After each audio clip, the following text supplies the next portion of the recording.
ciyaartoyda xulka qaranka Soomaaliya oo isku diyaarinayo kulanka Brito ee la ciyaari doona Zimbabwe waa kana Bortieri Saciid dareenka ka waran ay dareenkii ma la soo koobo karo insha Allah bari waxa rajayna gool waxa sameeyay trainingkii u dambeeyay maanta wallahi trainingkii u dambeeyay sameeyay alxamdulillah garoonka imaani maanta waa fiirina qaabku dheelayna sameeysan last training insha Allah waxa rajaynayna bari job fiican ina keeno guuleysan insha Allah waa kana Anwar oo last goal score ka sameeyay Anwar hay والله ما شاء الله درينكين لما سو كوبو كرو عيارتين بريتو اسku diyaarinayna garoonka aan ku dheelayna joognaa sameeyto ugu dambeeyaan qaadanay baritin insha Allah harjeynina guul inay soo wada duceeyaan dalka ciyaartoyda qaar kamid ah oo u jeedaan oo training ku jiro السلام عليكم. عليكم السلام. إن شاء الله بيرو عيال وحواي وعادي important ومهم مركز إن شاء الله نوصل دعية.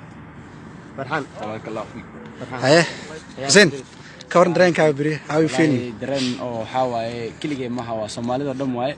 مركز حنقدر جينا نوصل دعية بري إن شاء الله جولا جارينا إن شاء الله. هيش رجال مسترينا إن شاء الله. فرحان نرجو فرحان هاي. بسم الله والله درين كي قاعد وين هاي waxaan rajaynaynaa bariina meesha goolka keeno adinkana waxaa laga rabaa in meel kasto aad joogtiin in gacmaha kaliya inaad isku garaactaan insha Allah